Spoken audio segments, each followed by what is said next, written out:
All right, hello. There we go. There we go. All right, so now, yeah, now you should be able to hear me. All right, hello. There we go. There we go. Cool. What's going on, fam? um, Boy, Herc in the building. So, just chilling. Um, let's see if I get this. So tonight, tonight, setting it off like I said I was going to set it off. When talk about the Bama, Tariq Nasheed, and the stupidity, but it's Tetherism, FBA stuff that he be talking about and stuff. So, what's going on? What's going on? Join me. Let's rock. Turn up. You know, let's just talk about it. I'm gonna drop a link. Let y'all come in and say what you gotta say. You know, Bill. And yeah, Bill is gonna do this. So let's go. Let me so basically, man, this the Tetherism stuff from Tariq Nasheed is getting out of hand. All right. I think it's just it's getting out of hand. Um I've never been like a follower of Tariq Nasheed, you know what I'm saying? You know, I've um haven't like you know what I'm saying, the active follower, you know what I'm saying, of him. I was, introduced to him, heard about him, back in what early 2000s with the Hidden Colors joint, or um, like everybody else. That's when I first heard of him, when he dropped the hidden color videos that he made. So when he made those videos, I read it. I never watched them. I never seen any of the hidden color videos because I didn't need to. I grew up. As a kid, I already grew up knowing about John Henry Clark.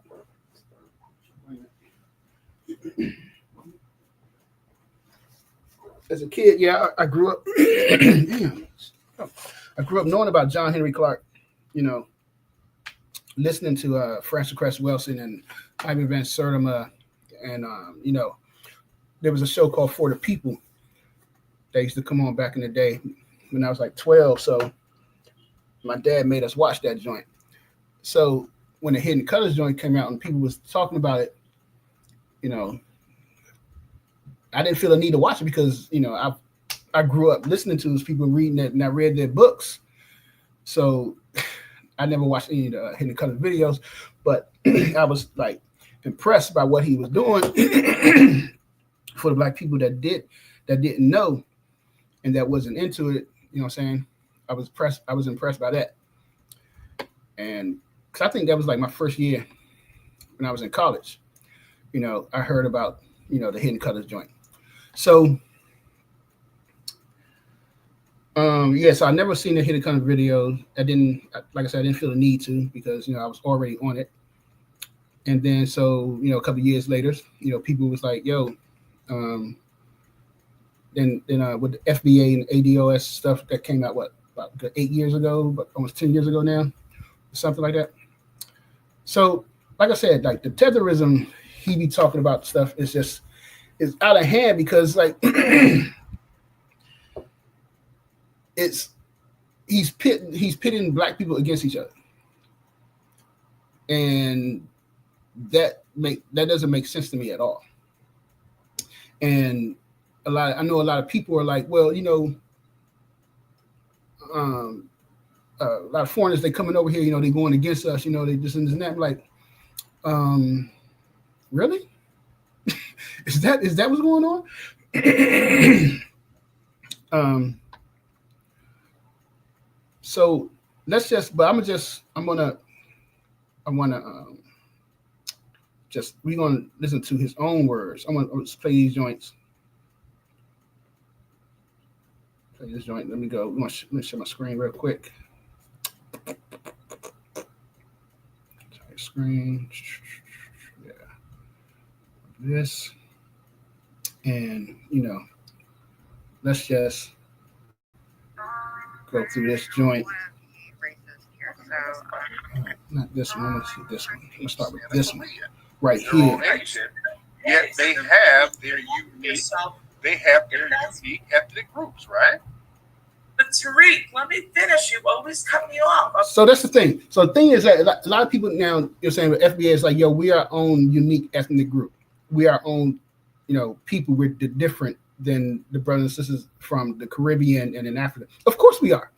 We all know that shit. I mean, I was never confused as a kid that I'm different than the brothers in Africa and the brothers in the Caribbean. There was no confusion to me. So I don't understand the need to point that out. The only I feel like the only thing y'all feel like the need to point it out is because you guys are. It's like you saying to white people, "Hey, we're different, man. Look, we're different, master. We're not the same as them." That's why it's like y'all feel like the need to point it out. We know we different. They know we different. It's just stupid to me. But anyway, so listen to this Bama song. We claim your fair use. So I don't want y'all Bamas be like, yo, man, you playing fair use, baby. You put it on the internet. So nigga, we can use it. You don't want people using. I was always told you don't want people to use your stuff.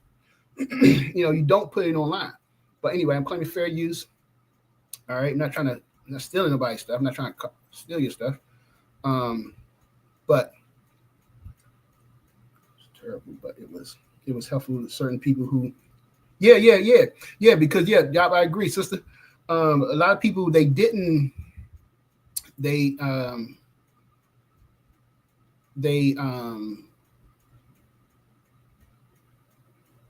a minute, is my screen sharing? I don't think my screen is sharing. Y'all should see my screen, right? Hope y'all see my screen. A lot of people.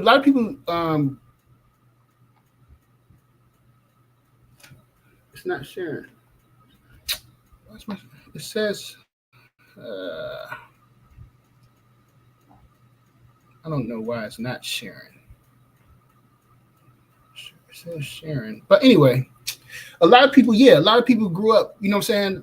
I mean, a lot of people that listen to the that I know, and that I met that listened, that watched the Hidden Colors, they did not read the books or even listen to the lectures from the people who was in the Hidden Colors joints. They they didn't do that. But anyway, though, I'm gonna play this joint. So I'm trying to bring you a point, and I'm always respectful to you. Let's go. Go ahead. What I don't understand is that makes us different even in that respect, right? And then trying to act as representatives for us when they don't have our lineage and our collective interest in mind for betterment. So that's a problem. We don't want outside. You realize the collective world has no idea how to distinguish the two or three. Yes, they know. They know. Oh, yes, they know. Because listen. Now, no, they don't. I have to agree with her on that point because, I've lived overseas. I mean, not in Africa, but I lived in Asia, and a lot of Asian people, some of them do. Some of them they do recognize that you're a Black American. You know what I'm saying? You're not from Africa, and some of them don't. So it's not 100%. When I was in high school, when I was in California, I had Asian girlfriends, and they told me they couldn't. They grew up, even though they grew up here in America, they couldn't tell the difference between a brother from Jamaica and one that's here. Grew up here, a brother that grew up here. Unless they heard him talk or they seen it, they're like they knew the culture or something. They say, okay, that's Jamaican or something. But some of them they don't. And it's like us. Even though we grew up here and we we hang out. I mean, we growing up here, and we hang out. You go to school with some Asian kids. A lot of us don't know the difference between the Chinese, Japanese, the Koreans, the people from Thailand and Cambodia. Only reason I knew the difference because I grew up around them. And once you hanging out around them, you could tell the difference when you hear them speak. And when I hear them speak, I could tell you if it's Korean or if it's Chinese or if they speak in Thai or Khmer or they speak in Vietnamese. That's only because I grew up around them when I was in high school. I hung out with a lot of Asian kids and stuff. So, I knew I was able to distinguish. So, yeah, so a lot of foreign people, a lot of foreigners, we're talking about not black people, they can't distinguish between the Black Americans and, brothers and sisters from overseas. So I agree. The collective world, they're influenced by foundational Black American culture. When you go around the world, they're dressed like foundational Black Americans. They're not dressed like Ethiopians. When you go around the world, they're not dressed like Nigerians. When you go around the world, they're not dressed like Caribbeans. They're acting, speaking, dancing, and carrying themselves like foundational Black Americans. So people do know. Like you?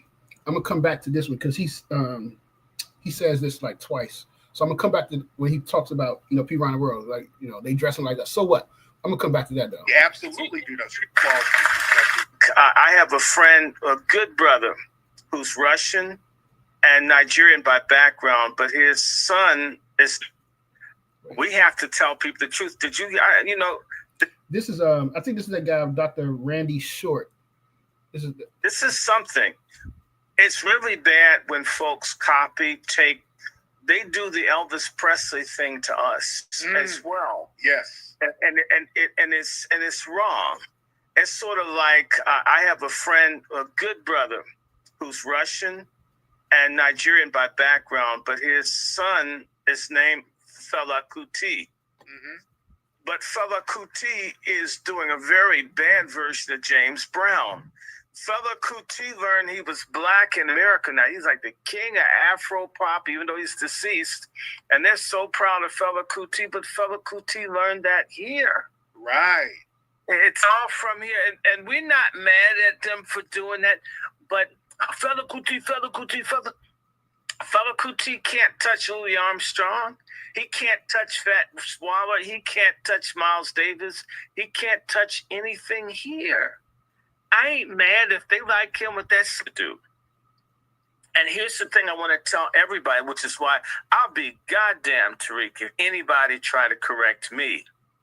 I was in a Pan-African group, did everything, and I asked, hey, can we ever talk about America? Can we ever talk about the police kill? Mm-hmm. And I started, they didn't give a damn about anything that happened. Uh-oh, Dr. Short. Uh-oh, Dr. Short. Where you at, brother? I'm here. Can you hear me? Yeah, you kept going. You're going in and out. You know what that's about, right? Because when Sister Brooke came on, I couldn't hear one word. I just got off the phone. Or even talk about Black American stuff, they would laugh. In fact, they wouldn't even meet, or they would say, none of y'all are interested in us. This is, well, could we have a meeting close to where we live? No. They want to meet in white areas so nobody Black would come and then curse us for not coming. So I find that funny. Again, that's that guy. His name is Dr. Randy Short. I find it funny that he, first of all, he didn't say what Pan-African group he was with. I know you notice that they never give names or details. But yeah, I mean, because every Pan-Africanist that I know, we never exclude Black people, the Black American experience. I mean, that it makes no sense to me. Everything he's saying about this group just makes no sense to me at all. At all. I wish he would just say the name. Who they were, where did y'all meet at? They go out and meeting in white neighborhoods. Okay, sure, y'all meeting in white neighborhoods.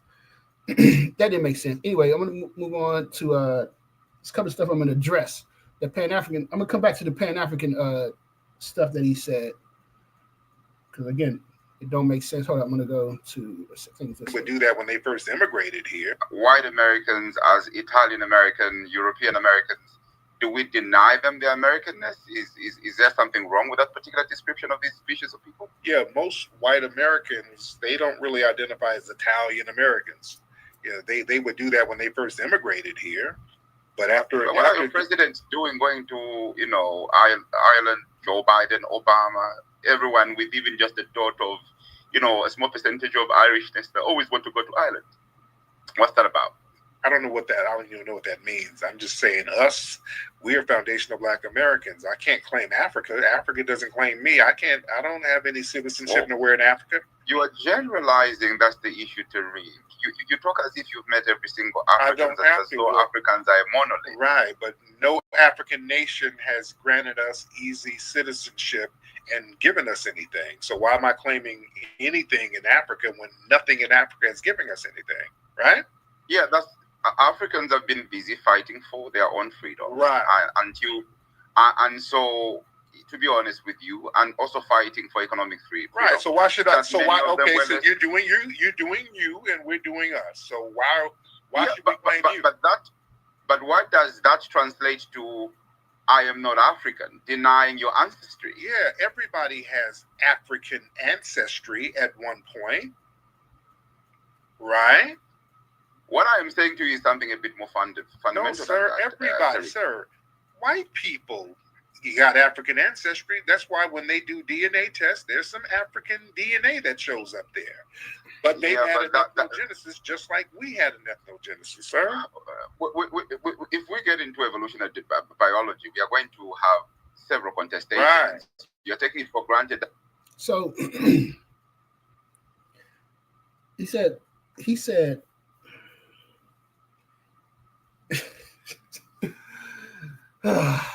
it's annoying to me. I'm trying to be polite. I'm trying to be polite because of the stupidity. I'm just trying to be polite as much as I can.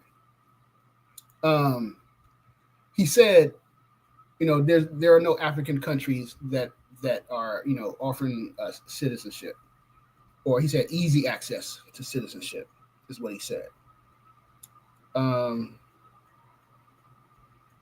So that's not true at all. It's not true at all. We know countries like Benin and Gabon and Ghana and Sierra Leone do offer citizenship, dual citizenship to Black people, especially Ghana. And there's a lot of people. There are hundreds of Black people over there. And I don't even know, probably thousands of Black people over there. Black Americans who went over there and they have citizenship and they travel back and forth.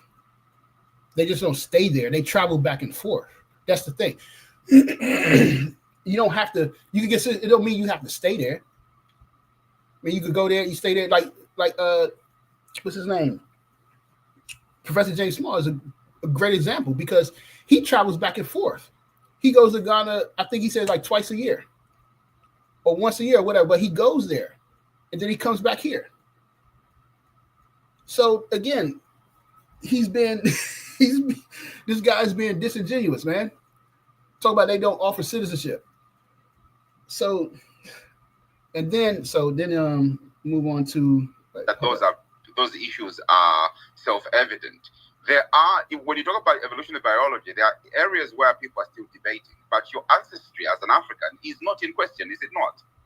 Everybody has African ancestry. That's what I'm saying, sir. Okay, so to put it differently, your ancestors. Okay, so for example, I don't have any African relatives in Africa. I can't go. So you claim your roots to Africa are just the same as that of the Chinese. I don't have a cousin or an uncle or an auntie in Africa nowhere, sir. This is what I'm saying. Okay, so for somebody to belong to a people, they must have a people. That's what a lineage. All right. So again, stupidity. Stupidity. I don't have any relatives in Africa either. But I don't deny that I'm African, that I'm African descendant. Growing up in America, America is not a race of people. It is America means citizenship. America is not a country where a race of people. It's just, quote unquote race. I know people like, race is just a social construct, man. Of course it's a social construct. It's something that people made up, but it is a reality today. Because if you walk up to anybody on the street and you ask them, what race are you? They're not going to be confused by the word. They're like, what? What are you talking about? I'm a human being. They're not going to say that crap. Race is a reality today. Okay? So let's stop that. Race is a social construct bullshit. Because it's real today. Everybody identifies with whatever race. All right? So yeah, I don't have any family in Africa.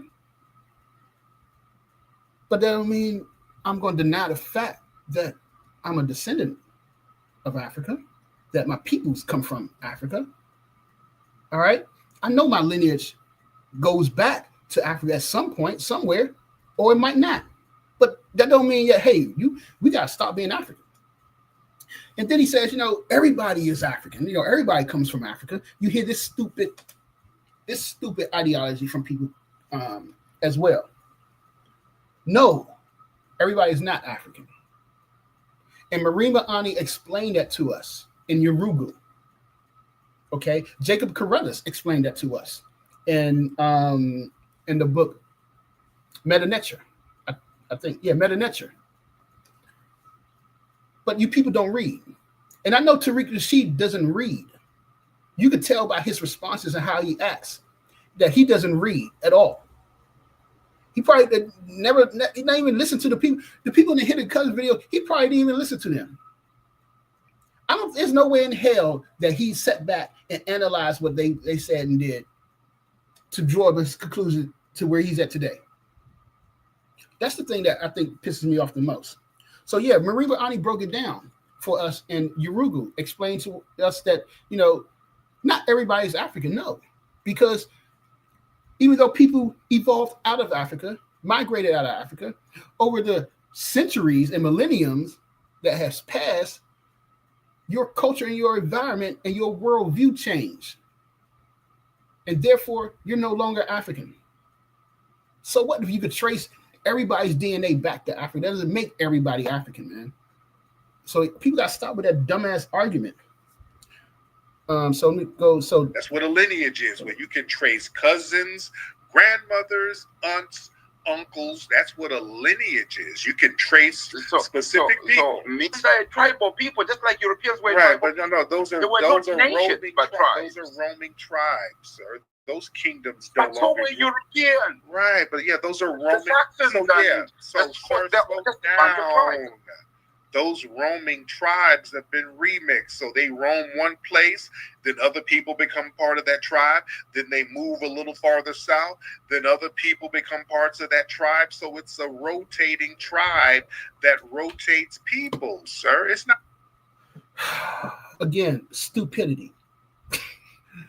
Stupidity, man. I'm trying to be polite, yo. This Bama roaming tribes. Wait, let me back that up, because I don't think y'all heard what the brother said. Hold up. So those are just tribes. Those are tribes. We know African kingdoms that exist to this day, that have existed for thousands of years. The Shonas, the Bugandas, we have the Ashanti. Those are just tribes. Those are tribes. Those are not kingdoms no more. Those are tribes. Africans are tribal people, just like Europeans were. Right, but no, those are roaming tribes. Those are roaming tribes, or those kingdoms don't longer. But so were European. Right, but yeah, those are roaming. So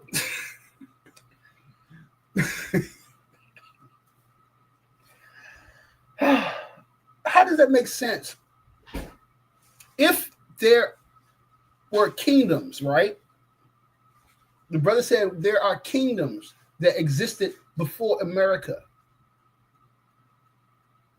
long before America. And we know that. Timbuktu was one of them, the Benin Kingdom, you would think about it. These are, like he explained, these are kingdoms, Why the hell would they be roaming?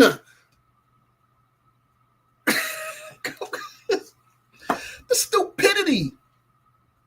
That's why. See, this is how I know he hasn't read anything on African history. There's no way in hell he read Destruction of Black Civilization. There's no way in hell. He's trying to conflate timelines. When he's talking about the roaming tribes,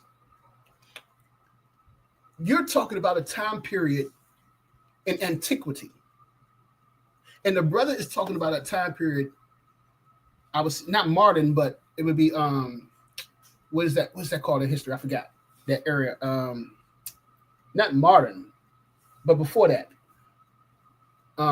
You're talking about the 1300s, the 1200s, that time period. They were no longer roaming then. They were settled in those areas.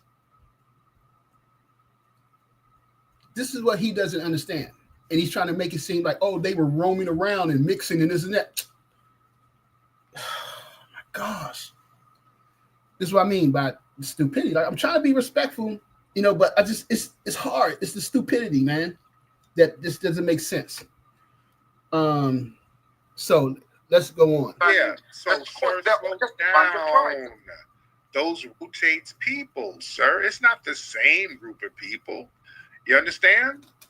So yeah, they rotate in Rome, and then what? Can you give me a concrete example of such a people? Is what I'm asking. Watch, he don't give an example. The Scots are a tribe. They maintain their distinct identity. So do the Irish. In Africa, the Bashonas. They've existed for a very long time. They're an ancient people. Mm-hmm. So are the Bugandans. So are the Bembas. They're as some of them are as ancient as Egypt. Mm-hmm. So which people? Give me an example of the people in Africa that are new people that are no longer the people that they've always been. Which tribe do you say have been there longer than the people of Egypt? Are you saying they've been in the same location? I said they are as old as the people of Egypt. Have they been in the same location? Remember, are you familiar with the Bantu migration theory? Have they been in the same location? Are you familiar with the Bantu migration? Yeah, no people have ever been in the same. No people have ever been in the same place all the time. Africans were. Again, he doesn't. Again, Tariq Nasheed is not a historian, and he doesn't read history. And people say dumb stuff like this all the time because they don't take the time to read. And so, yeah, they say dumb stuff, and that's the thing. He says a lot of just dumb things that could be easily cleared up if you just would read history. Zambia. The Bimbas, are you saying the Bimbas have been the same group right now? That same group, same place. We can trouble to do with whether people are ancient. If they've been there for thousands of years and people don't even know how to build roads and toilets and infrastructure, what has development got to do with whether people are ancient? I ain't that. Okay, I ain't that. If y'all been there that damn long and you still shitting in the streets, I'm not that. That proves that I'm not people that. Shit on the streets. That's a cheap shot, Tariq. You know that. No. We got a people are shitting on the streets in San Francisco. What are you they're not. about? No, they're not. No, sir. Again, stupidity. It's just stupid. And I don't understand how you guys following this guy. And y'all,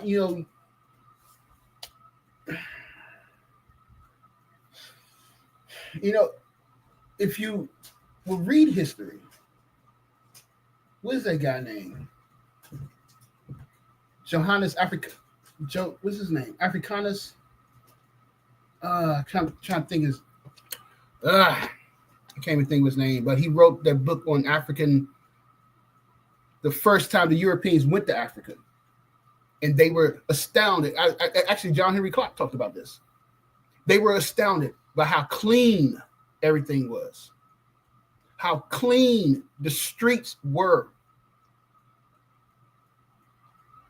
They had streets. They were dirt. They weren't paved. They were dirt roads, but it was a street that you could walk down. They didn't pave it. make it pave it in concrete, make it artificial because that's something that white people do. That's their form of a street, creating an artificial street using concrete. Our people didn't do that. They used the natural earth. And that's the difference between the scientific mind of black people and white people. I did a presentation on that. I did a presentation on black science versus white science. Check it out. It's on Super Wavy's channel. Just type in black science versus white science. But if you don't understand that, then you're gonna say dumb stuff like, "Oh man, they didn't have no streets, man. These people had no streets. They out there, they taking shits in the street." I thought they didn't have streets. How they taking shits in the street if they don't have streets? How does that make sense? Yeah, this guy is the stupidity of Tariq Nasheed. I just don't understand how y'all people just follow him. So I'm gonna go to the next video. But my, I guess ancestors are from Tanzania. So I'm Tanzanian, New Yorkian, I guess you could say. Your dad's family's from Tanzania. Wait a minute. His family, yeah. So like my. So this lady, I guess she's from Canada. She's mixed. Dad's from Tanzania, mom's from Russia, or something like that. I don't know, but I don't understand why y'all be calling in with this guy anyway. I'm gonna go to. Hold up. Thank you. Okay. All right. And I land my plane. Thank you, Tariq. Thank you, dear. Thank you so much, Nikki. Hold up. And these little gamer. I know you get down already. Yeah. Are you a gamer? You one of these people who do those games? You one of them? Okay, listen, Tariq, I love you so much. Are you a gamer? I love you, and I'm here for you. I'm not a gamer. I'm a big fan, and thank you. Okay. All right. Let me check my DMs because usually when you Salute to you, brother. Boy, they're hilarious, man. They always try to come over into these spaces thinking that most of the foundational Black American freedmen, men and women over here are gullible. I mean, we see y'all coming from a mile away, man. But you know what? I'll be her huckleberry and bite on that. It's very simple. She was talking about land, and why don't you get land? Well, Jane, we're intelligent enough to know cash comes first because with eminent domain around, they can just confiscate our land. So I just wanted to say that very briefly. Look, you got. And the stupidity on that part is that cash can be devalued. I mean, it's dumb. Oh, man. She was a tragic mulatto. Hold up. So I think that's y'all raise your hand if y'all want to get up here. Let's get some folks in here. Raise them hands. Raise them hands, ladies and gentlemen. Boy, these people are a piece of work, man. Man, they are a piece of work. Oh, man. Yeah, she was a tragic mulatto. Y'all raise your hand if y'all want to get up here. Let's get some folks in here. Raise them hands. The space is more popping than this. This is the space, ladies and gentlemen. We ain't done. Let's get Catherine. Hold on, Catherine. Miss Catherine, hop on, Catherine. Catherine, hop on in here. And Catherine, where you from, Catherine? Miss Catherine, I don't know because I'm going to be working on this movie. I got to really buckle down and get 826 ready. But I kind of want to do something. But I'm going to let people know. I'm going to see what's happening. Teaching tonight, you should have been. Same types of lies over here, but they're ineffective to us. So they have to go to each other and other immigrants and lie to them. We all know that they're lying. So we call them the tether class. That doesn't represent all of the immigrants because, again, we have a lot of immigrants who come in our spaces who are from Africa and the Caribbean. We're cool with them. But we do not like those people who come over and try to undermine foundational Black Americans. We've distinguished them from other immigrants. We call them tethers so that other immigrants won't get caught up in their type of disposition and mindset. But yeah, me personally, I don't have a problem with Africa or the Caribbean. I'm still cool with a lot of people over there. So you heard that, right? I've never had others, so that other immigrants won't get caught up in their type of disposition and mindset. But yeah, me personally, I don't have a problem with Africa or the Caribbean. I'm still cool with a lot of people over there. He don't have a problem with them, right? He don't have a problem with our people overseas, right? But yet he will disrespect them online and every time they call it up. So you just heard how he was talking to that brother in last video. Y'all was over there shitting in the streets, man. We ain't like, he's very disrespectful and condescending towards our brothers and sisters from overseas. But he says, I ain't got a problem with them. You know what I'm saying? I'm cool. We cool with them, right? Right? Yeah. I've never had a problem with them. The fact that we've delineated and acknowledged our own ethnic group, that bothered them. They have more of a problem. Bullshit. We've been knew we are a different ethnic group. Like I said, I grew up not confused. I know I'm an American. Knew I grew up in America. I'm not confused of who I am and where I came from and what, what group of people I'm with. Not at all. And nobody over there and nobody from the motherland is confused about who we are. So he has created a boogeyman, an imaginary boogeyman is what he's creating. This African boogeyman, yeah, man, they mad at us because we don't want to be a part. Complete BS, man. Complete BS. Problem with us that we have with them. Also benefit from Africa and establish a link. What's wrong with Pan-Africanism? They're becoming rich, right? Mm-hmm. Why not? Why shouldn't Africa taking advantage of the Arabs are all over Ethiopia now. Mm-hmm. Western countries are going back to Africa. It's as if they're back colonizing it in a different way. But they're taking advantage and they're becoming rich, right? Mm-hmm. Why not? Why shouldn't FBAs also benefit from Africa and establish a link? What's wrong with Pan-Africanism? Are you against it? The problem is we, Foundation of Black Americans, we have been the only group upholding Pan-Africanism all this time.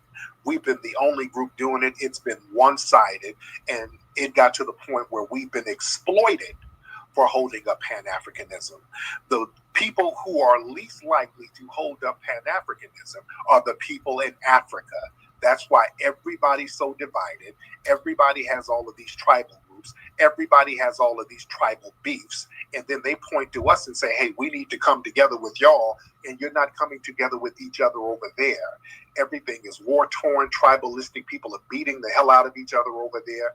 They're not getting codified over there. And unfortunately, when we go over there and try to help, when we go over there and try to build things, we get scammed and finessed in ways that they don't do to the white Europeans or the Asians. When we go over there, we got to have a bag. We don't get automatic dual citizenship nowhere in Africa. I've been over there trying to campaign for that. Nobody's really biting on it. So we just realized that we're not going to have a one-sided Pan-Africanism type of thing. Y'all have to get it together. I've been over there trying to the white Europeans or the Asians. When we go over there, we got to have a bag. We don't get automatic dual citizenship nowhere in Africa. I've been over there trying to campaign for that. Nobody's really biting on it. So we just realized that we're not going to have a one-sided Pan-Africanism type of thing. Really? This Bama saying he'd been over there trying to campaign for dual citizenship in the motherland. But it ain't happening. It ain't working. That's interesting because there are a lot of Black Americans over there that do have dual citizenship. Notice he never said what country. Africa is not a country, it is a continent. Notice he didn't say what country he'd been in trying to campaign for it. And I've already mentioned the countries. We already know Ghana and Sierra Leone and Benin offer citizenships to black people, to black Americans. So he's being disingenuous. Now, the thing with Pan-Africanism, you hear a lot of people online. Oh man, I'm sorry. It's not sharing my screen. I don't know why.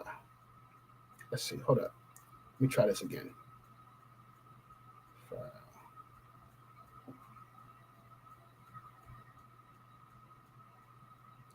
Try to share my screen. It says, yeah, share screen.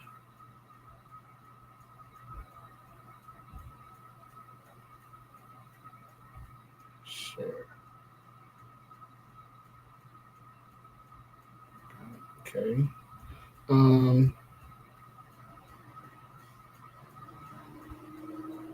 It's still not sharing. My screen isn't sharing. What's going on? My first time using String, y'all. So sorry. My bad, y'all. Hold up. Am I supposed to click this? Oh, I think okay. I think that's it right there. Okay. All right. Oh, now I'm sharing my screen. It's my first time using StreamYard. All right. So again, that's this stupidity of Tariq Nasheed. Y'all have to get it together. I've been over there trying to campaign for that. Nobody's really biting on it. So we just realized that we're not going to have a one-sided Pan-Africanism type of thing. Y'all have to get it together over there. Everybody's trying to get the hell up out of Africa, but they want us to go over there and bring resources. The thing is, if we go over there and bring resources, we start getting finessed. So we're not going to go over there and be finessed because we're the only group, and that's the irony. Foundational Black Americans, we're the only group who goes over there and we're not trying to subjugate or exploit nobody. We're the only group who actually goes over there genuinely trying to help the people and connect. Yet we get finessed and robbed and cleaned out more than anybody's. Again, he's been disingenuous.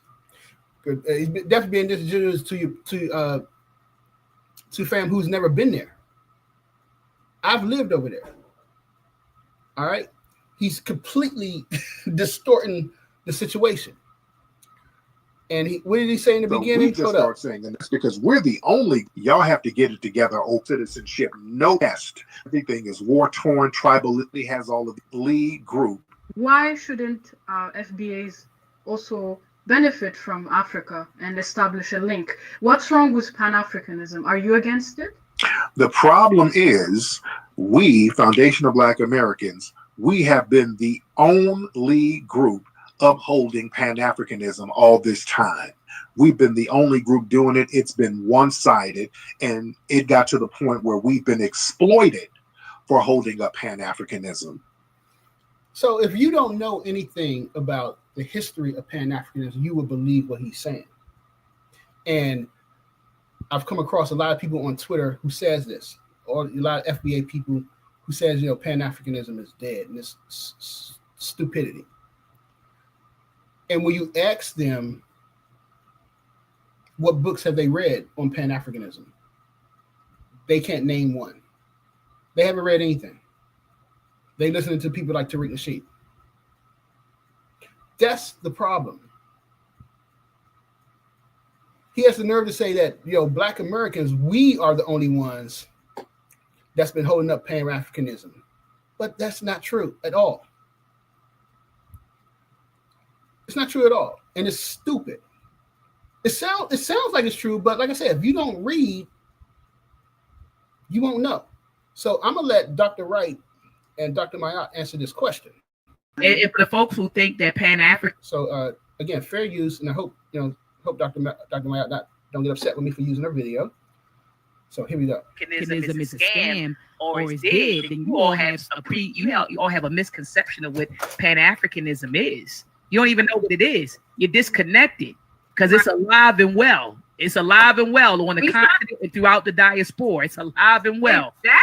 Exactly. It is alive and well. And the history is rich. Are you serious? I don't think there's a contradiction between understanding what kind of African you are and understanding your particular history and the fact that African people, like Malcolm talked about, worldwide have to engage and wage this struggle globally in a unified way. That's what Pan-Africanism is unity for the purpose of eradicating oppression and exploitation of us African people, right? So in other words, we are unified. So now we're not just struggling in America, waging struggle and fighting in America. We are connecting our struggle to the struggle of African people on the continent, in the Caribbean, in Central and South America sometimes, when they remember, you know, that they are Africans, yes.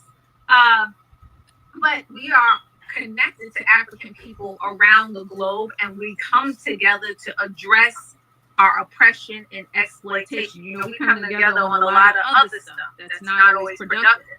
Well, Pan-Africanism is when we come together for the purpose of dealing with our conditions. So really, if you don't, you could be just ignorant to the definition of Pan-Africanism. But the other thing is if you're not, and you come together with other African people for nothing at all, nothing productive, then I can understand you not looking at Pan-Africanism as positive, because Pan-Africanism is only going to give you what you put in, meaning that if you are going to come and wage struggle for our collective desire to live free from oppression and free of exploitation, then it is the point. What makes it Pan-Africanism is that you produce something to that end. But if you don't produce anything to that end, you don't come together with other African people to that end to work on that, then no. You'll say, well, what does Pan-Africanism produce for us? It hasn't produced anything for you because you're never with us on agenda, on the agenda. You're never there working on that particular goal. Now, is there a history? There's a long and rich history of Pan-Africanism, you know, so that's a whole nother thing. We could do education one. Facts, man. Facts. It's a long, rich history.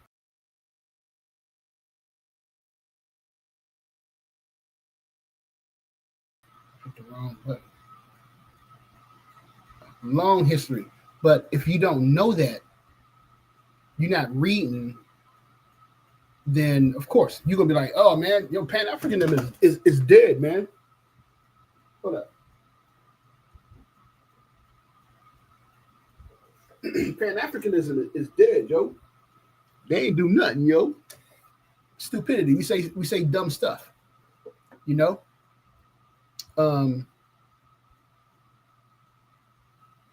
Where is? I don't know why it's still this one. Okay. I'm just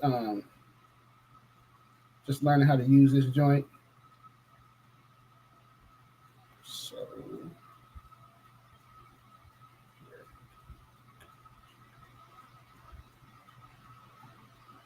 I don't know. Wait. Okay, but anyway, it's a good book on a Pan-African connection. A lot of people, y'all haven't been reading this joint, man. Tariq, she didn't read this shit.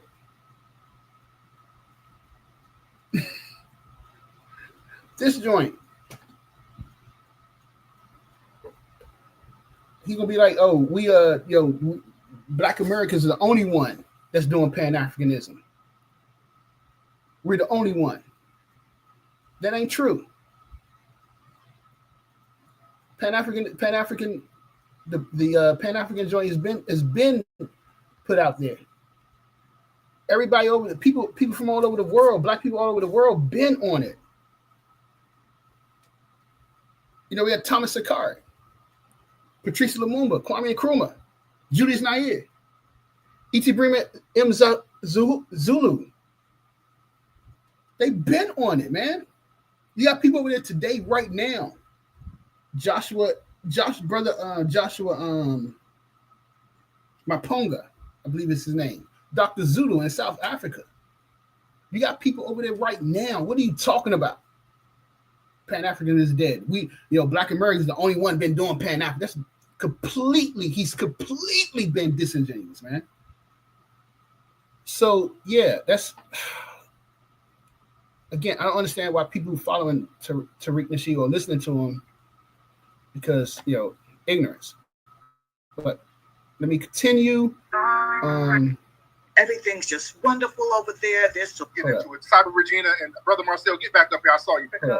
Hold up. You go to Gandro. There's I don't want to go into it. I don't want to offend. No, we're not going to get offended because.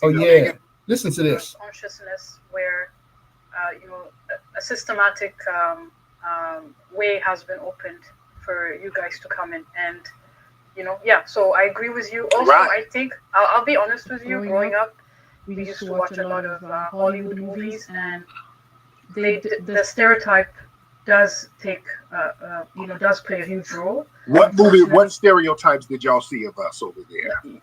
I don't want to go into it. I don't want to offend. No, we're not going to get offended because the thing is, some people say that and they can never name what movie they saw of us. That was I can't name you a movie, but I can tell you what type of stereotypes What were the stereotypes? The stereotypes. So, Gandro, there's they used to show us a slavery movie. I forgot the name. It was an iconic name. Sorry, it's my memory.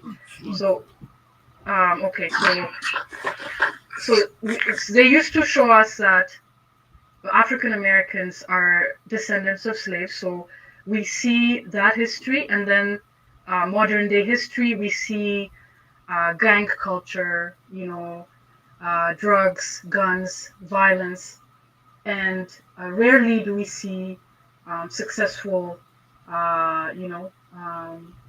Success and positive stories. And I think okay, slow down. Okay. What guns and stuff?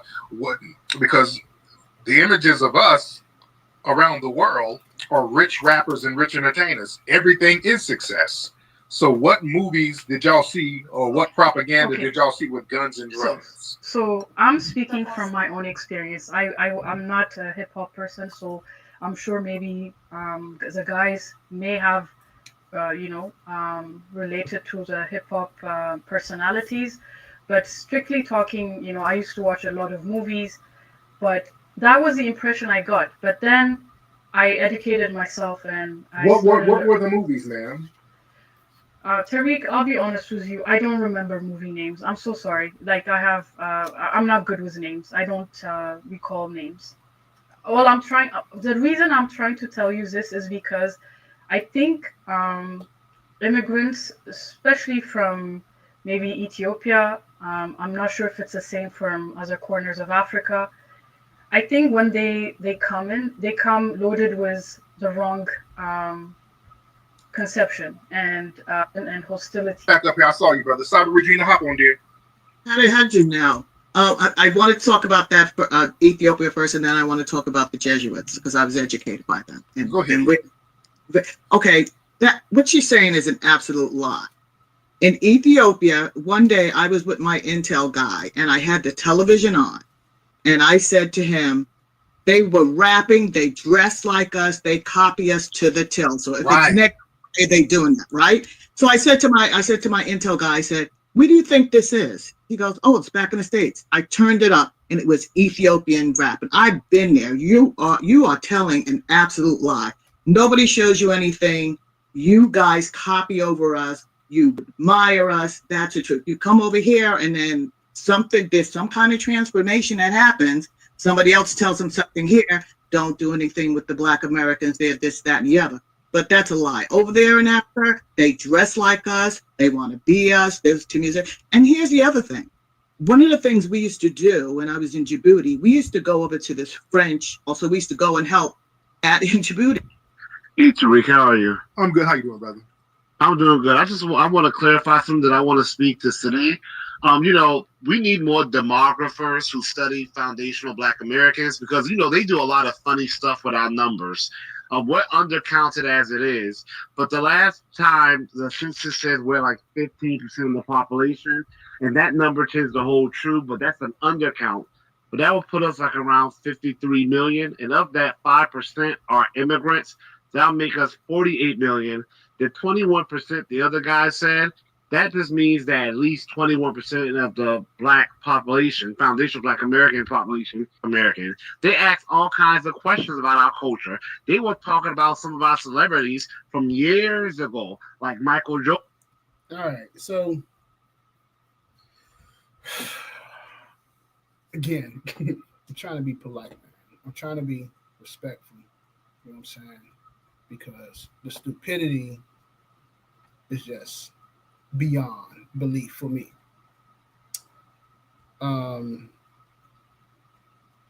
As I think I just okay. All right. I'm starting to get used to StreamYard. It's my first time using this joint. So again, stupidity, man. She talked about black stereotypes. What did he say? He was like, "What black stereotypes you talking about?" He acted like he don't know what black stereotypes she's talking about. Okay, why would he do that? We all know what black stereotype she's talking about. What black movies, they show, she says they show gangster movies and this and that. What black movies you talk? What, nigga, you never heard Boys in the Hood? Come on, man. He's being disingenuous. All right. Now, like I've been, I know, because I know some Bama's, y'all be like, yo, here's my passport. It's my old passport. It's my old joint. Old passport. I've traveled. No. I got one before this. I couldn't find it. I've been, see, Cambodia. I lived overseas, man. The one before this, I lived in Ghana, but my passport was all ripped up, and they make me get a new one. They made me get a new one, you know what I'm saying?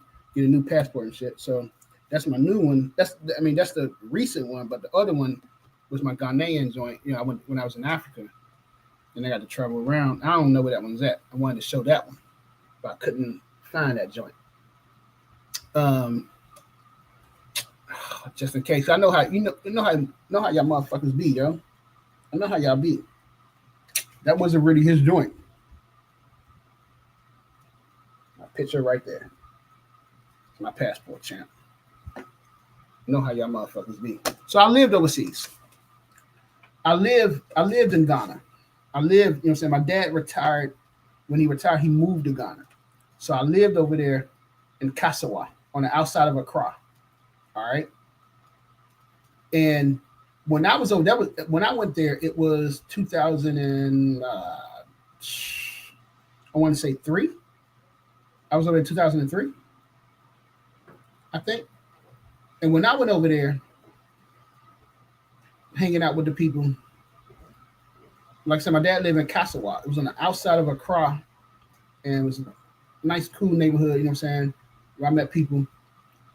They never heard of Usher at that time. They never heard of R. Kelly, T-Pain. I was like, wait, what? You never heard of fucking R. Kelly? No. They only knew about, the girl was telling me, she's like, yo, no, I knew about Dolly Parton, fucking, what's the other guy named? Tim McGraw, something, all these white country singers, whatever. That's the shit that they was playing on the radio. That's the shit that they was listening to, besides their own music. But they didn't know about Usher. They didn't know about R. Kelly. You know what I'm saying? So at that time, that kind of blew me. I was like, wait, now I had my R. Kelly tape, I had my Usher joint, and I played that joint for them, and they was like, whoa, who is this? But not everybody was exposed to the American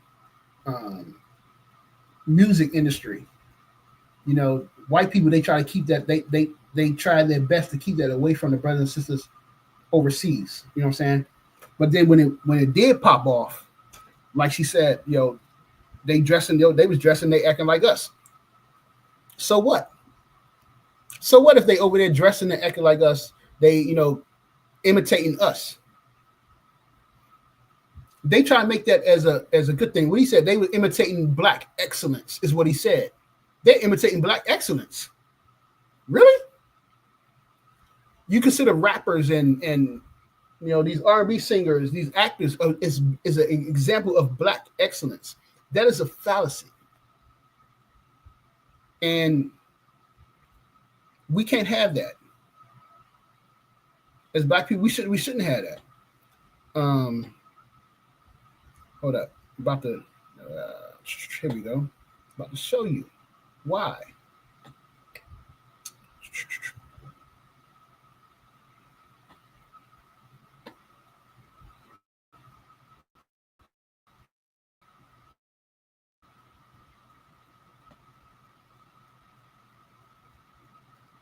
Oh, damn it. My bad, fam. My bad. The hell? What's going on? What is this? No. All right. I have to use. Yeah, y'all can tell I'm an amateur when it comes to this. Here we go. Why does the black man say freedom is doing what I want to do? And why is it that everything he wants to do enriches the European? Why is it that our youth say that they are being free and that they're doing what they want to do and they're expressing themselves and it involves buying $100 pair of sneakers for white folks? Yes. All of this kind of stuff. Why? Because the spirit that is implanted in the human mind and in the human psyche is there to only respond to its creator and to its master. And therefore, when you let another people generate a spirit in you, when you let another people generate certain values in you, when you let another people generate a certain look, generate a certain reality for you, when you let another people let you see yourself in a particular sort of way and see your own people in a particular sort of way, they have implanted a spirit. And that spirit has been created by them, and that spirit only responds to them. And it only responds to them in terms of furthering their interest and working against the interests of the body it possesses. And how then does the culture implant its spirit into its members? It does it in a very strong and primordial way. It uses vehicles. And one of the major vehicles that's used is music,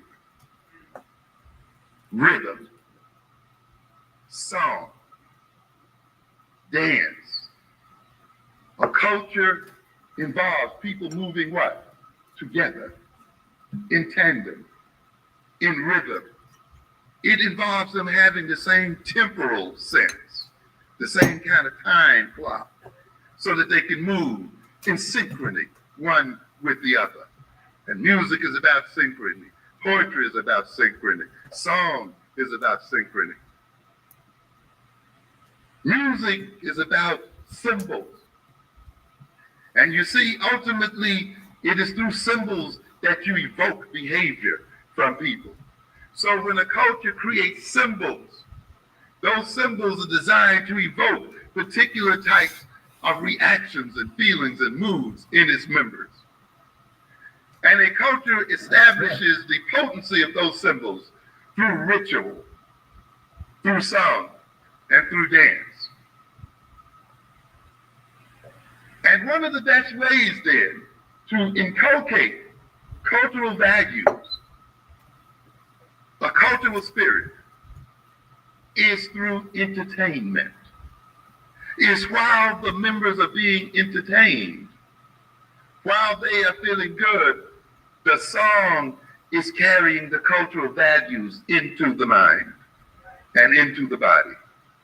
The lyrics that represent the cultural interest, the lyrics that represent cultural values are being carried on the vehicle of the music, carried through the vehicle of the poetry. The togetherness, the corporatedness, The mutual movement together and the synchrony of the culture is being entrained through the music and through the rhythm of the dance. Therefore, you see, when you let another over your music, when you let another people take over your dance and attach their content to it, they will use your own music and your own dance and your own rap lyrics and your own poetry and your own cultural symbols to carry their message into your body and into your mind, such that you can only respond then to their beck and call and to their wishes. And you see then, yes, you see then that they get you to buy those sneakers and they get you to buy all of those things by what? Associating them with your what?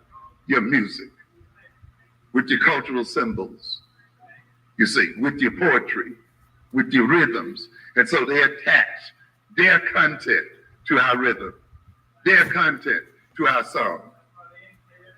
Yes. But in a way, they take our own instruments and turn them against the self.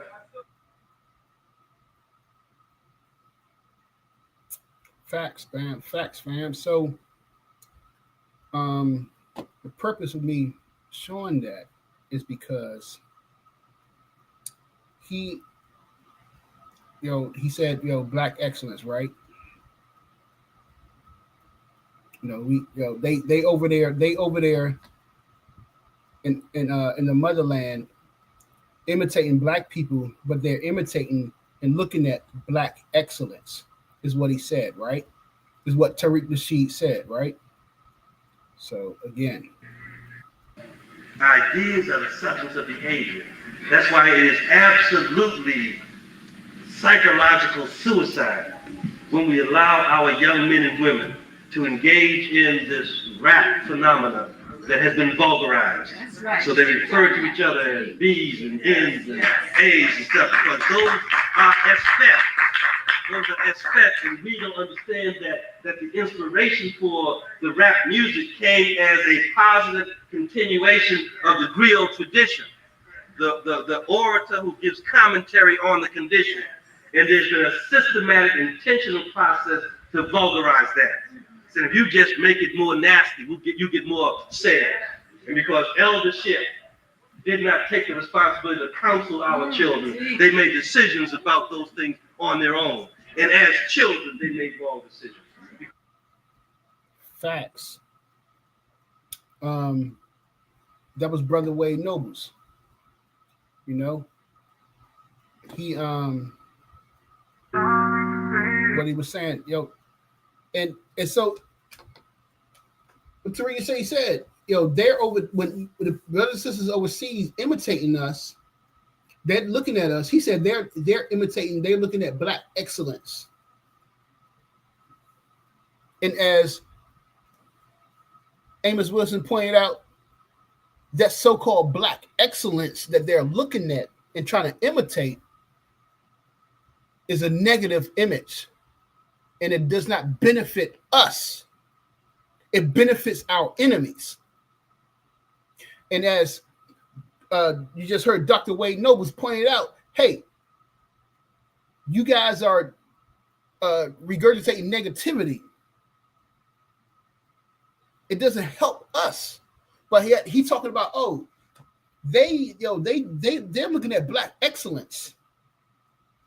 So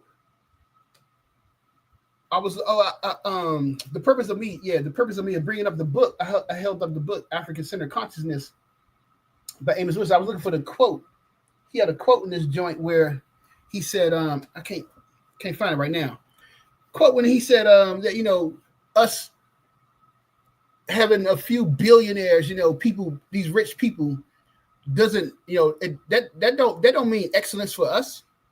Just because we got a few people who are millionaires, they're wealthy. In fact, hold up. Because Dr. Mayat said that. Dr. Mayat said that. Hold up. She said that joint. Let me get that. Yeah, just because they got a few black people that are wealthy that doesn't help us. That doesn't help us at all. All these NBA players. But you said it. You know what I'm saying? All these NBA players, football players out there, these multimillionaires. How much do they contribute to HBCUs?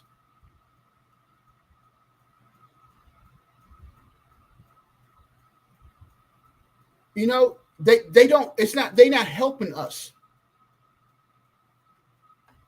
That's not Black excellence. Just because we got some, again, I'm trying, let me be polite. Let me calm down, yo. Let me calm down, man. I'm gonna play Dr. Mayat. In terms of systemic, you don't think that Malcolm X would think that we progressed. No, I don't. And like you said, he was really good at assessing things, and I love how you mentioned aesthetically, right? Like I think you said aesthetically. I think that's the word you use. That it seems like we progressed. So you'll say, they're Black politicians. Oh, you have more, basically Black faces in high places. So people make that assumption. Oh, Black people on TV. Oh, you got some Black millionaires. And then when people say that, Dr. Wright, I'm like, do you all understand that even during the era of enslavement and colonization, there were Black millionaires? So don't use Black millionaires, right? As a measurement. You know what I mean? You get what I'm saying? As a way to gauge how far we progress. Go ahead, ma'am. Go ahead. I was going to say that I think the way to assess things would be to look at our life chances. Okay. An increase or decrease in our life chances. And our life chances have not increased. Okay. We're still dealing with things that we should not have to deal with that decrease our life chances. So the question is sort of, can you lose your life without recourse because of racism in some way today, in the way you could 50 years ago, 100 years ago, 150 years ago? And the answer is pretty much yes. I don't think that we've had a couple of scenarios where people have fought really, really hard in defense of someone's life that has been taken publicly, but the reality is that it wasn't a given. So that's not an increase to our life chances, meaning that George Floyd or Ahmaud Arbery, okay, people fought for us to actually get some measure of justice in respect to their lives, but it wasn't a given. It wasn't a natural. They weren't naturally protected by the Constitution. Right? We had to fight and tear the place up in order to get that. So the reality is that no, we're not doing better. Facts. So I'm gonna play these last joints. I'm about to end this out. It shows corruption in this country. Our neighbor called Zimbabwe and up into various parts of the and make it more. You and then is all. Sister Huckleberry. Holy brother. It's like a person, because why wouldn't they just come over and say, because we are literally the most accomplished melanated group in modern history. Like, we literally have more accomplishments than everyone. Like documented accomplishment. Like, it's to the point that it's just like, why wouldn't they engage? They can't engage us from that place. They literally have to engage us from this place of devaluation, because they need us to desire and seek their validation. They don't know how to. It's like a person that can't make eye contact with you, because they, it's like, come on now, cut your crap. And I just feel like if you're from Ethiopia or a place where you have shared history with Black Americans, you need to familiarize yourself with it, because you sound dumb. Like, it's just so insulting for an Ethiopian to get on the stage and say the only frame of reference she has for Black Americans is TV. Like, ma'am, our Air Force literally went and showed your people how to fly. And they did it against the expressed desire of our own government. So I just feel like they're full of shit. Thank you so much, beloved. Let's get Huckleberry in the building. and showed your European to get on the stage and say the only frame of reference she has for Black Americans is TV. Like, ma'am, our Air Force literally went and showed your people how to fly. Like, and they did it against the express desire of our own government. So I just feel like. All right, you guys heard that. So that's my little baby girl. So you heard that. She was like, our Air Force literally went to show your people how to fly. Our Air Force. I didn't know Black Americans had their own Air Force. Damn, I'm behind, champ. I didn't know we had our own Air Force. Our Air Force. No. You trick. Gotta be polite. I'm trying to be polite. No, it's not our Air Force. The Tuskegee Airmen. In fact, it wasn't a group of them. It was only one. John C. Roberts is who she's talking about, who went over to Ethiopia and showed them brothers over there how to fly, how to use the airplanes. John C. Roberts from Florida. It was him, a brother from here, who went over to Ethiopia. He was a Tuskegee Airman. And he showed them brothers over there, here's how you operate the planes. Here's what you can do, this and this and that. And there was another brother, Herbert Judean. You notice that she didn't mention him because he was from the Caribbean. I think his parents was from the Caribbean. His parents was from the Caribbean. Whatever. Well, they won't consider him FBA. Herbert Judean. The brother was from the Caribbean. All right. And yes, them two brothers, it was two of them. There was no Air Force, no Black Air Force that went over to Ethiopia. A group of Black people. No, there was only two brothers. One from the Caribbean and one from Florida that went to Ethiopia and showed and worked with them brothers on flying airplanes,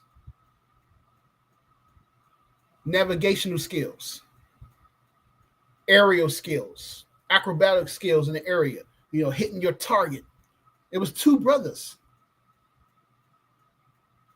So the disingenuous of Tariq Nasheed is if you don't read history, if you don't take the time to sit back and listen to John Henry Clark or check out the Geop, Philip Obinga. If you don't take the time to listen to Marima, you're going to think Tariq Nasheed is dropping mad knowledge. You're like, yo, Tariq Nasheed is on point. All these tethers are coming over here, you know what I'm saying? They trying to stop us from getting reparations. That's how you're going to feel. That's how you're going to feel. You're going to like, yo, all these tethers, they coming over here, man. They trying to stop us from getting reparations. They trying to stop us from exceeding, and when I read the history books about redlining, there weren't people from the Caribbean. Was it brothers from the Caribbean? Was it sisters from the Bahamas, from Jamaica, that was stopping Black people from moving in neighborhoods? That was stopping Black people from getting loans, from getting houses? Them sisters from Jamaica, brothers from Ghana and Cameroon, they were stopping us back in the fucking 60s? In the 70s? That's who it was? It's funny because they didn't say that in the books that I read. No. Black people from overseas, from the Caribbean, from the motherland are not coming over here trying to stop Black people in America from achieving or getting ahead. They're not doing that. They're not doing that. However, if you continue to listen to people like Tariq Nasheed and people who promoting FBA, the FBA, Tetherism philosophy, then yeah, you're gonna think that all these people coming from overseas, man, they stopping us from achieving stuff, man. These black people, man, they tell us, they copying our style. They trying to be like us. No, man. Stop listening to the stupidity.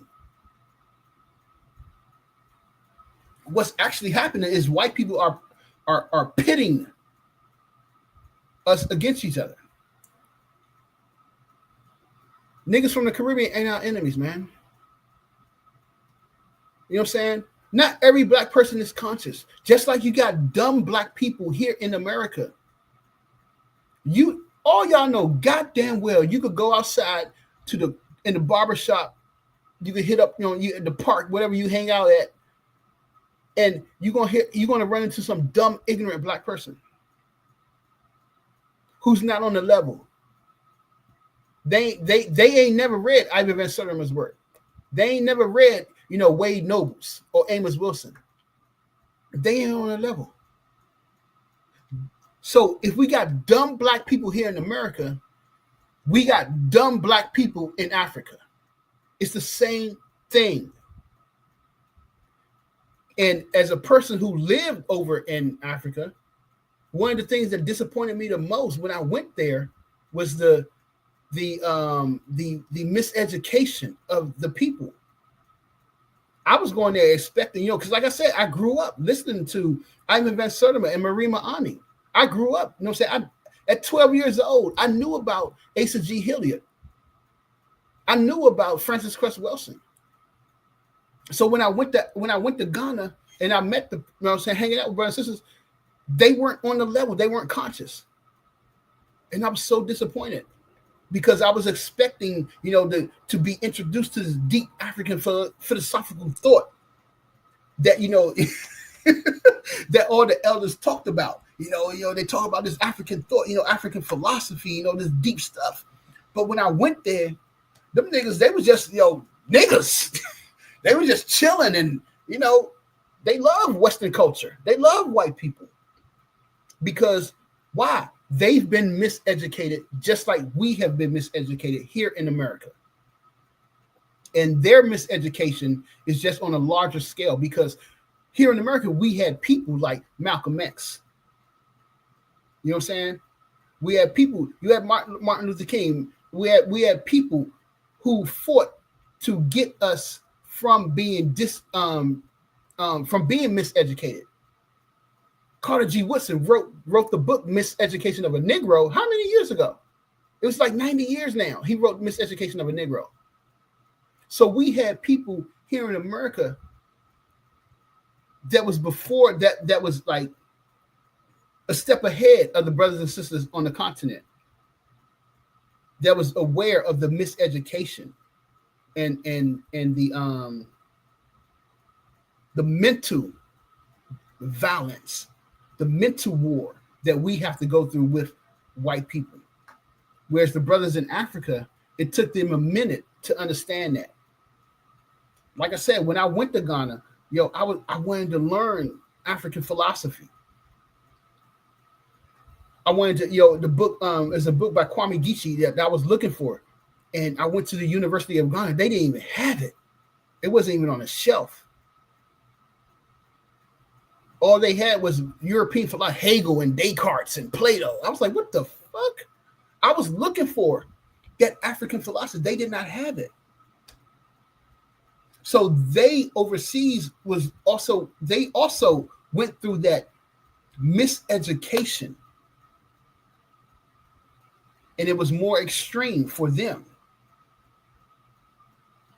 So that's something that many black people don't understand. Many of us here in America, we don't understand. Because I know, working at places, you meet black people from overseas and stuff, and I've never had any problem with any brothers and sisters from overseas, from Africa or the Caribbean at all. As soon as I meet them, I'm like, yo, what's up, man? Where you from? I'm from Nigeria, I'm from Sierra Leone, I'm from Ghana, I'm like, what's up, word? What's up, man? We got a common enemy. That white motherfucker's a devil. They like, oh yeah, for real.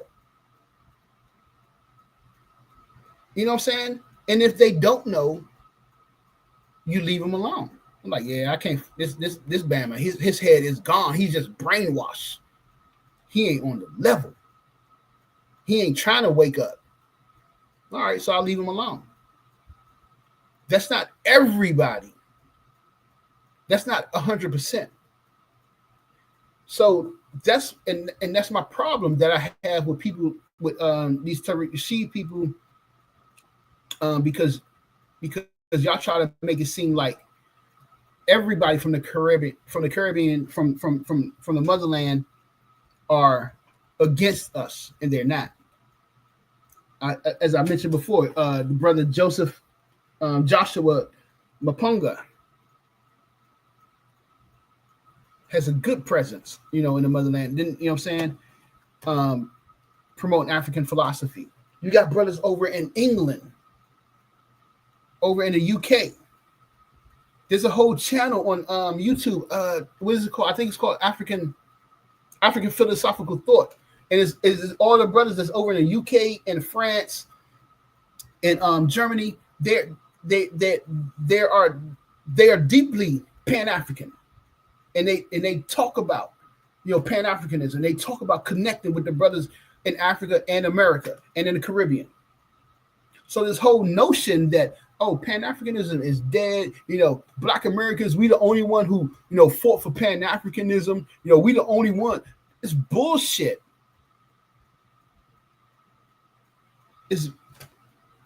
They hoodwinking you. As my dad would say, they hoodwinking you because you guys don't know history. You guys are not reading. So people like Tariq Nasheed could drop videos like, yeah, these Tethers, they coming over here trying to take over and, trying to push us out. Which I would say you have a small percent, because the brothers and sisters that come over here, like I said, they don't know. They don't know at all. They grow up in a country where they don't have to interact with white people. There's a difference. We growing up in a country where we live with white people every fucking day, man. They don't have to interact with white people. They could grow up all their lives, 20, 30 years, and never meet a white person. Or they can see them on TV. That's it. But we interact with white people every day. So they grow up with the false mindset of how white people act and how Europeans act and how they believe, because they watching TV, they watching movies. They're not interacting with them on a daily basis at the grocery store. You on a train, you on a bus. You're not interacting with white people every daily basis. They don't know. They have no fucking clue. I'm walking out of the store. I'm coming out of the store, grocery bags in my fucking hand. White bitch, she walks in front of me, decides, she want to grab her purse. Like I'm trying to steal shit from her. You saw me walking out of the goddamn store. You saw me at the fucking register. How the fuck I'm trying to rob your ass? But that's the shit we go through. That's the shit that white people put us through. They don't go through that over there in the motherland because they don't grow up around white people. They don't go to school with white kids, laughing at them because they're dark skinned, laughing at them because their hair is tangly, laughing at them because their lips are big. They don't do that. They don't go through that. We go through that. So when they come here, they think they're in heaven. They're thinking they mean, oh man, these white people, they're the greatest in the world. Wow, look at Elon Musk. Look at what he's done. No, they don't. They don't know systemic racism as we do. So yes, it is our responsibility to educate them, to bring them on the level. So that's it, man. I was trying to make a long video. It's just that the stupidity of Tariq Nasheed and the people, you know what I'm saying, that be following him, this FBA bullshit. you know, like, you know, I'm FBA, our lineage, we're different, we're a distinct group. Yes, we are a distinct group of people. We're different. Yes, we grew up here in America. Them brothers, they grew up in Jamaica. They grew up in the Bahamas. They grew up in Trinidad. They grew up in Cameroon and Kenya. Yes. We don't speak their language. Yes. No. Okay. But that doesn't make us a disconnect. That doesn't mean we should not connect with them and build with them and work with them. No. That's dumb. That's dumb as hell. And there's a lot of people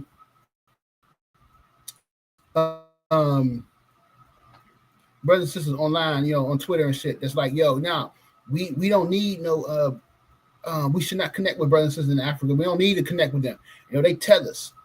Again, they fall in for that, you know, Tariq Nasheed BS. Tariq Nasheed bullshit, right? And it's like the sister said, why shouldn't we connect with them? Everybody, the Chinese are over in Africa. You know, everybody else is over in Africa trying to make connections and doing deals except for Black Americans. And if you ask, you know, Black Americans, there's a lot of Black people who want to do like business, and you know, like we gotta, Black people, we need our own. Black people, you know, we gotta do our own over here. You know what I'm saying? We gotta have our own states and our own, you know what I'm saying, our own industry and stuff like that. Okay, if we have our own industry, where are you going to get the raw resources from? America doesn't have raw resources. They come from the motherland. And if you're not going to connect with the people in the motherland on raw resources, then what the seriously? So truthfully, that's all I really wanted to get into. I think a lot of people, you know, this Tariq Nasheed, you know, he's getting away with hoodwinking people, scapegoating, you know, creating false narratives and whatever, and being disingenuous. And it works for only people who don't study history, haven't read anything, and you know, and that's the majority of us. The majority of Black people don't read. We're not intellectuals. We're not into reading and studying. And so, yeah, so the majority of us will fall for the stupidity that we hear. So, yeah, that's it. I'm done, fam. So you guys have a good night. And, you know, I'll be with you guys next time. Yeah. Nobody's it's my first time doing live. My first time doing, so I know I don't have no following, nothing like that. So, you know, it's my first time.